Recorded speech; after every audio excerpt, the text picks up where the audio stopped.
Në emër të Atit, të Birit e të Shpirtit të Shenjtë. Sot, në këtë periudhë të Kreshmës, kemi ardhur në këtë të diel, e treta, siç njihet, e Kreshmës së Madhe, dhe siç e pam edhe në fillimin e liturgjisë hynore për ata që ishin të pranishëm, por që edhe mund ta kem parë edhe herë të tjera, ne bëmë daljen e kryqit së bashku me fëmijët, me klerikët, e sollëm në mes të kishës dhe ju falëm atij. Diçka që do ta bëni edhe ju në fund kur të vini të merrni dhe në aforën. Kisha ne ka vendosur këtë ngjarje në mesin e kësaj periudhe kreshme. Ndërkohë që ne përpiqemi shpirtërisht që me përpjekjet tona shpirtërore të mund të ndriçohemi, të mund të afrohemi më tepër rreth kuptimit të veprës shpëtimtare të Zotit ton Isu Krisht, që kur fillon periudha e Kreshmës, sytë tanë janë përqendruar pikërisht tek kryqi, tek sakrifica sublime e Zotit ton Isu Krisht. Gjithë shikimi ynë është për tek kodra edhe ajo që njihet e Golgothas, në atë vend ku Zoti ynë do të ngjitet duke mbajtur kryqin, ose më saktë, edhe kryqin nuk mund ta mbante dot deri atje për shkak të torturave, edhe të gjithë atyre sharjeve, goditjeve që ju bën Zotit. E megjithatë, ai shkon vullnetarisht për t'u kryqëzuar në këtë mënyrë kaq dramatike, do thoshim, për shpëtimin ton. Shenja e kryqit për të krishterët tashmë nuk mbeti shenjë dënimi, shenjë frike dhe shenjë mallkimi ose edhe turpi, për shkak të simbolit që kishte më përpara, sepse në kryq vendoseshin ata që ishin dënuar për krime të rënda, shpeshherë edhe kusar, edhe njerëz keqbërës. Dhe për të bërë shembull në një farë mënyre për të gjithë njerëzit, ata kryqëzoheshin që të shikoheshin nga të gjithë. Ashtu siç edhe kemi parasysh në raste të tjera, dënimet maksimale dhe kapitale shpeshherë mund të ishte ai dënimi me varje, po sigurisht kjo rezervohej vetëm për njerëz shumë kriminal edhe shumë keqbërës. E megjithatë Zoti ynë zgjodhi që të vuajë një vdekje të tillë, poshtëruese, vuajtëse. Por gjithashtu Zoti e bëri një gjë të tillë për ta transformuar neve, të cilët duhet të dënoheshim në këtë mënyrë shembullore. Dënimin ton e merr Zoti ynë Isu Krisht në kryq. Sigurisht mund kishte mënyra të tjera që Zoti mund të vdiste për mëkatet tona. Por kjo ishte ndoshta mënyra më domethënëse e të gjithë asaj sakrifice, po edhe peshës së mëkatit që Zoti duhet të vuante për ne.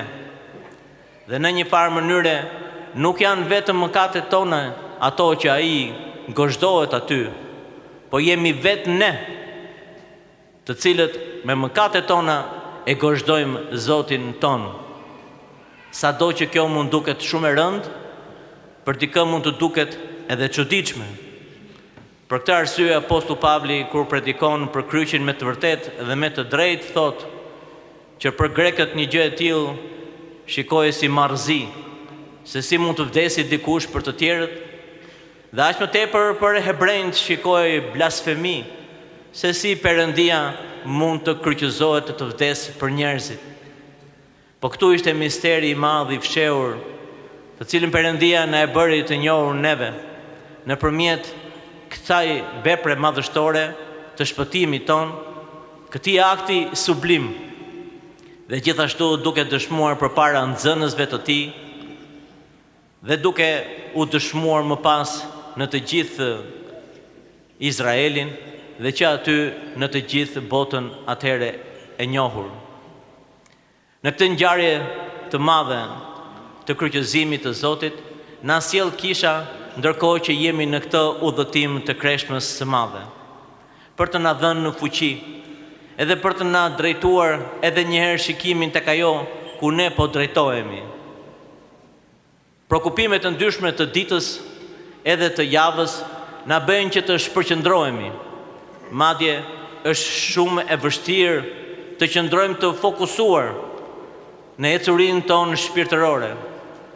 Për këtë arsye na ndihmon Kreshma, që vazhdimisht na bën thirrje të kujtojmë që jemi në një periudhë zije, ose siç bukur njihet në traditën tonë, është një zi e gëzueshme, sepse ne e dimë që Zoti ynë do të ngjallet, por ndërkohë neve përjetojmë peshën e mëkateve tona, përjetojmë peshën e padënjësisë sonë, dhe njëkohësisht admirojmë dhe i falemi vuajtjeve të Zotit ton, adhurojmë sakrificën e tij sublime.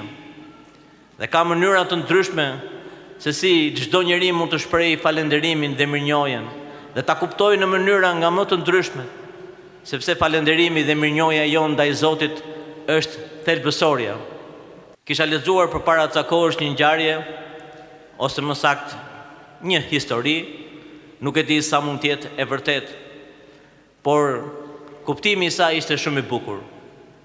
Aty thuhej që ishin dy vëllezër të cilët kishin shumë talent në arte dhe veçanërisht në pikturë, por e kuptonin që në qoftë se donin të arrinin një nivel të kënaqshëm, do duhej që të bënin një shkollë të specifikuar të arteve për pikturë.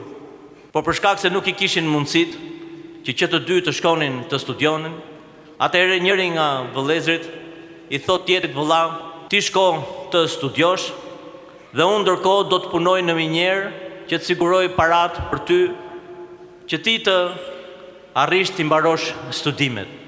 Dhe kështu u bën, ndërkohë që vëllai vajti për të kryer studimet, vëllai tjetër po punonte në minjerë për ato vite që i duheshin të mbaronin studimet.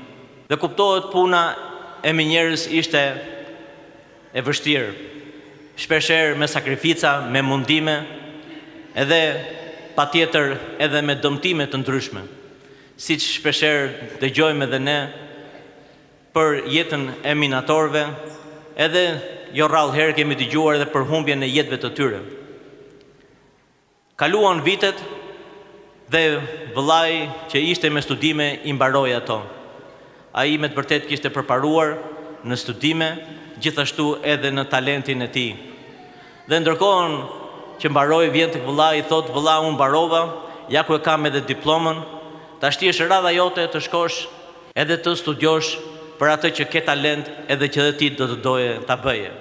Ndërkohë, vëllai tjetër i tregon duart, edhe i thotë: vëlla, thot, puna në minjerë më ka bërë që unë duart e mia të mos jenë më të shkathta, të humbasin zhdërvjelësinë e tyre.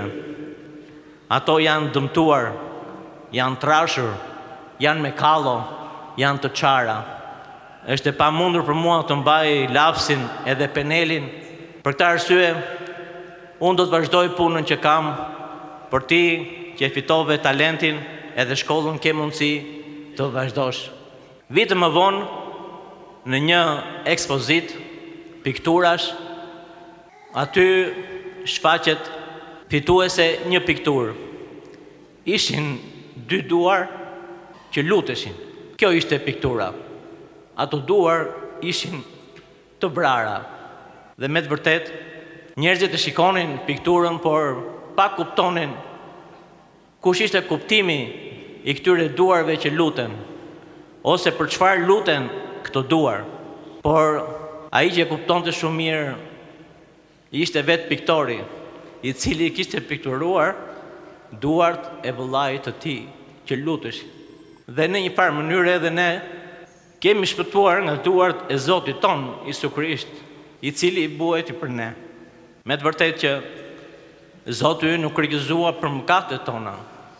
Për këtë arsye dhe mirënjohja jon duhet të jetë e pafund. Vazhdimisht duhet të falenderojmë Zotin për sakrificën e tij sublime. Vazhdimisht duhet të jemi në gojën tonë lavdërimin e Perëndis. Vazhdimisht duhet të bëjmë kryqin si shenjë e fitores mbi mëkatin, si shenjë mirënjohje ndaj Perëndisë dhe dashurisë sublime të Perëndisë. Për këtë arsye falenderojmë Perëndin dhe i falemi kryqit të Tij të shenjtë, i falemi sakrificës së Tij. Sepse sado vëllezër e motra ne të përpiqemi të bëjmë një jetë të shenjtë, askush nga ne nuk meriton që të shpëtohet. Sepse sado të përpiqemi ne, mëkatet tona asnjëherë s'do na bënin të mundur t'i afrohemi Perëndisë. Por për shkak se Perëndia na e dhuroi faljen e mëkateve tona nëpërmjet sakrificës së Tij, ai u bë drejtësia jonë përpara Perëndisë. Ajo që na mbetet ne nuk janë veprat e mira, por është mirënjohja që kemi ndaj Perëndisë për atë që ai ka bërë për ne. Nësa veprat e mira janë vetëm shprehje e mirënjohjes që kemi ndaj Perëndisë. Për këtë arsye kisha në sjell në këtë stacion të mesit të udhëtimit ton të Pashkës, të kësaj kreshme që na drejton për nga kryqi, por me shpresën e ngjalljes.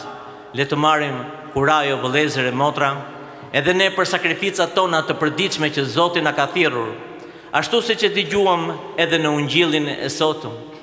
Zoti na fton që ta ndjekim pas.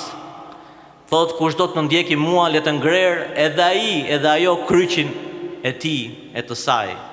Prandaj vëllezër e motra, nëse duam të përjetojmë me të vërtet besimin ton, na duhet ta jetojmë atë.